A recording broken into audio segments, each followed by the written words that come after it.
ने में जितना समय लगता है चंद ही मिनटों के अंदर अच्छे अच्छे रिश्ते बिखर जाते हैं। एक ऐसी खौफनाक घटना निकलकर सामने आ रही जिसे सुनने के बाद में आपको विश्वास नहीं होगा कि क्या ऐसा भी कोई शख्स उस महिला के साथ कर सकता है जो दिन रात उसकी सेवा करती थी, दिन रात उसके लिए और उसके बच्चे के लिए काम करती थी। नमस्कार दोस्तों, स्वागत है आप सभी का एक बार फिर से। बेहद ही खौफनाक वारदात निकलकर सामने आ रही उड़ीसा से। उड़ीसा के गजपति जिले में एक अमानवीय घटना सामने आई है। यहाँ पर एक व्यक्ति ने अपनी ही पत्नी की हत्या कर दी। अपनी पत्नी की हत्या बड़े ही बेरहमी से उसने की। अपनी पत्नी के सिर को उसने काट दिया और कटा हुआ सिर लेकर वह गांव में पहुंचता है। मृतक महिला का नाम उर्मिला कारजी बताया जा रहा है। महिला के जो आरोपी पति हैं उनका नाम चंद्रशेखर कारजी बताया जा रहा है। पुलिस के अनुसार दंपत्ति सुबह किसी काम से सारा गांव के पास स्थित अपने खेत में गए थे।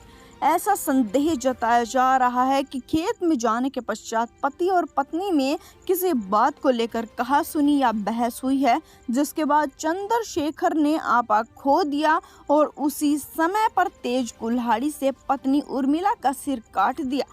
हालांकि हत्या के पीछे की वजह पुलिस पता नहीं लगा सकी है। चंद्रशेखर यही नहीं रुके, उन्होंने उर्मिला के कटे हुए सिर को अपने गांव लेकर आए और अपने घर के सामने रख दिया। उसकी ऐसे कार्य से पता लग रहा है कि वह अपनी पत्नी से कैसी नफरत करता था। न सिर्फ उसने अपनी पत्नी की हत्या की बल्कि हत्या भी निर्मम हत्या, और उसके बाद उसके कटे हुए सिर को वह लेकर आया, अपने घर के सामने रखा। पुलिस ने कहा कि उसके जो अवशेष है वह खेत से मिले हैं। मीडिया रिपोर्ट्स की माने तो उर्मिला चंद्रशेखर की दूसरी पत्नी थी।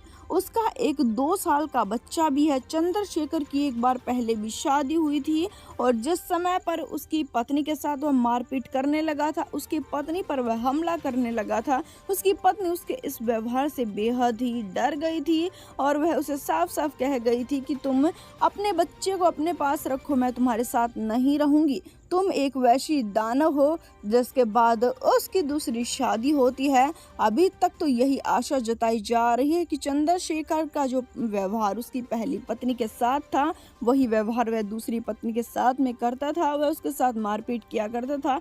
इसी बात को लेकर और किसी बात में कहासुनी को लेकर चंद्रशेखर को अत्यधिक गुस्सा आया और उसने इस वारदात को अंजाम दिया है। हालांकि चंद्रशेखर को अभी हिरासत में ले लिया गया है। उसकी पहली पत्नी उसे छोड़कर जाने के बाद में भी उसने बड़ी मुश्किल से दूसरी शादी की थी। दूसरी शादी के लिए भी उसके पास ही चंद ही रिश्ते आ रहे थे।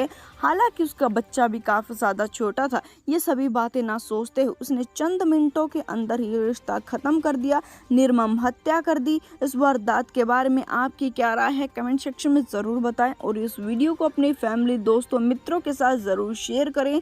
चैनल को सब्सक्राइब करें। वीडियो फेसबुक पर देख रहे हैं तो फेसबुक पेज को अभी के अभी फॉलो करें और लाइक करें। धन्यवाद।